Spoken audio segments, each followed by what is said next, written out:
And I look at the whole religious scene today, and all I see are the inventions and ministries of man and flesh.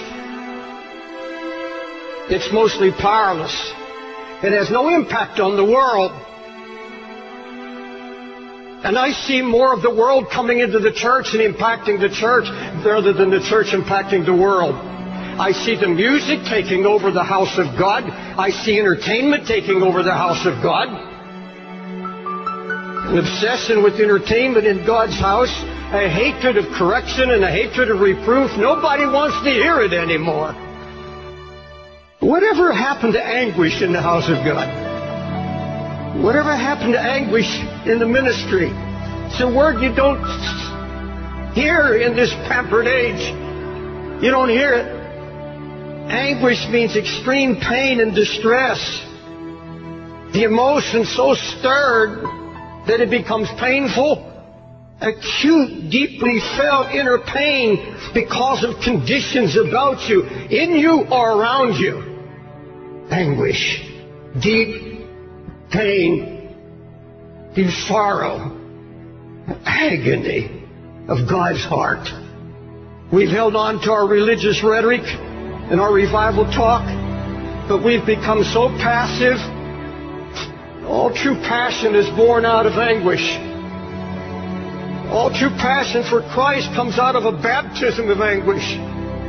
You search the Scripture and you'll find that when God determined to recover a ruined situation, He would share His own anguish for what God saw happening to His church and to His people.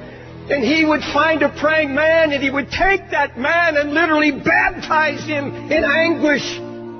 You find it in the book of Nehemiah. Jerusalem is in ruins. How is God going to deal with this? How is God going to restore the ruin? Now, folks, look at me. Nehemiah was not a preacher. He was a career man. But this was a praying man. And God found a man who would not just have a flash of emotion, not just some great sudden burst of concern and then let it die. He said, no, I broke down, and I wept, and I mourned, and I fasted, and then I began to pray night and day. Why didn't these other men, why didn't they have an answer? Why didn't God use them in restoration? Why didn't they have a word? Because there was no sign of anguish. No weeping. Not a word of prayer. It's all ruin. Does it matter to you today? Does it matter to you at all that God's spiritual Jerusalem, the church, is now married to the world? That there's such a coldness sweeping the land? Closer than that, does it matter about the Jerusalem that's in our own hearts?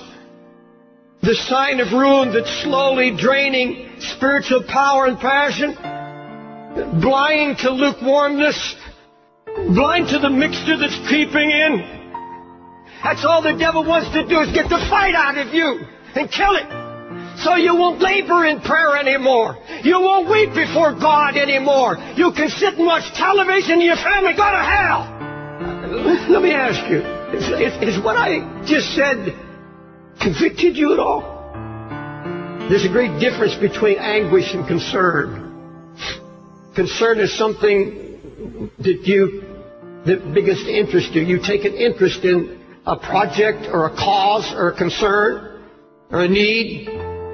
I'm going to tell you something I've learned over all my years, 50 years of preaching.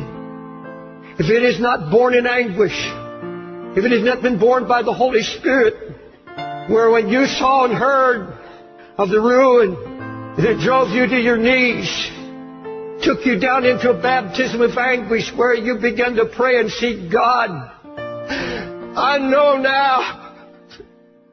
Oh my God, do I know it. Until I'm in agony, until I have been anguished over it, and all our projects, all our ministries, everything we do, where are the Sunday school teachers that weep over kids they know They're not hearing and they're going to hell. You see, a true prayer life begins at the place of anguish. You see, if you set your heart to pray, God's going to come and start sharing His heart with you. Your heart begins to cry out, oh God, your name is being blasphemed. The Holy Spirit's being mocked. The enemy is out trying to destroy the testimony of the Lord's faithfulness, and something has to be done. There's going to be no renewal, no revival, no awakening until we're willing to let Him once again break us. Folks, it's getting late and it's getting serious. Please don't tell me you're concerned when you're spending hours in front of internet or television. Come on. Lord, there's some need to get this altar and confess, I am not what I was. I am not where I'm supposed to be.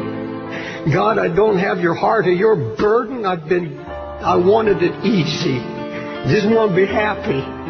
But Lord, true joy comes.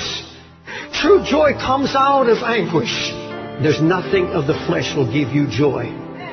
I don't care how much money, I don't care what kind of new house, there is absolutely nothing physical can give you joy. It's only what is accomplished by the Holy Spirit when you obey Him and take on His heart. Build the walls around your family. Build the walls around your own heart. Make you strong and impregnable against the enemy. God, that's what we desire.